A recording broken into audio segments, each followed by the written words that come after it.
Plus grand est notre précieux Seigneur Jésus-Christ, et nous, heureux de te compter à nouveau, dans le parcours de l'instruction de l'enlèvement.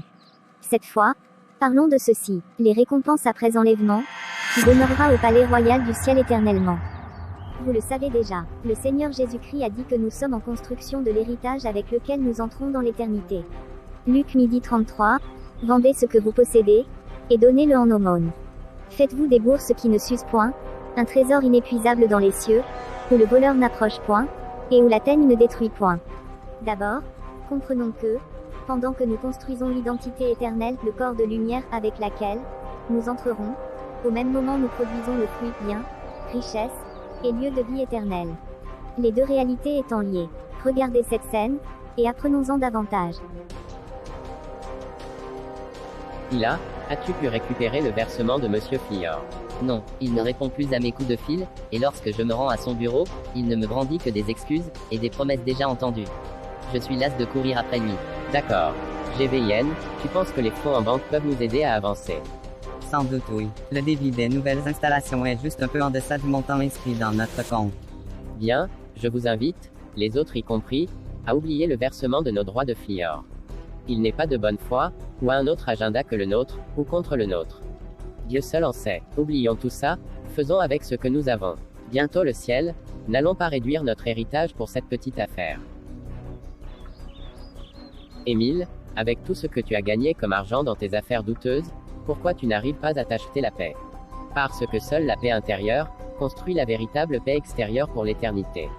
Et en plus, nos efforts s'offrent dans le but d'aboutir à l'héritage éternel, qui ne souffrira d'aucun manque. Mieux encore, les récompenses éternelles de Dieu se feront par échelon, dans la nouvelle création en entame. Des moins nantis de bien de lumière, aux plus nantis, qui logeront directement auprès de lui-même, éternellement. Ça c'est intéressant. Des gens siégeront près de lui toute l'éternité durant. Effectivement, la Bible dit que les nations marcheront à sa lumière et les rois de la terre viendront lui apporter leur gloire. Tout au long du jour, les portes de la ville resteront ouvertes, car il n'y aura plus de nuit. On y apportera tout ce qui fait la gloire et l'honneur des nations. Ils y viendront comme les rois des nations venaient chez Salomon avec toute forme de richesse.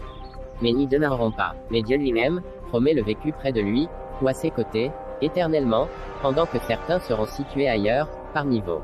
Il est écrit, un roi 10 sur 4 moins 6,84. La reine de Séba vit toute la sagesse de Salomon, et la maison qu'il avait bâtie, 5, et les mets de sa table, et la demeure de ses serviteurs, et les fonctions et les vêtements de ceux qui le servaient, et ses échansons, et ses holocaustes qu'il offrait dans la maison de l'Éternel.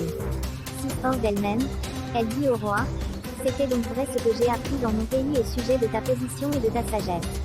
Oui, heureux tes gens, heureux tes serviteurs qui sont continuellement devant toi, qui entendent ta sagesse. À chaque héritage, un siège, une gloire, une richesse, un lieu ou un espace. Dieu donnera à chacun selon la grâce accumulée et ses mérites d'association à son action. Tout comme la reine de Séba à ceux qui siégeaient près de Salomon, seront considérés très heureux ceux qui demeureront auprès du trône éternel. Le casting pour cet honneur, c'est maintenant. Construis avec Jésus-Christ ta position éternelle. Le message audio complet à propos est à retrouver via le lien Telegram connu, voir la description de ce message en dessous. Bonne méditation à propos. Fin.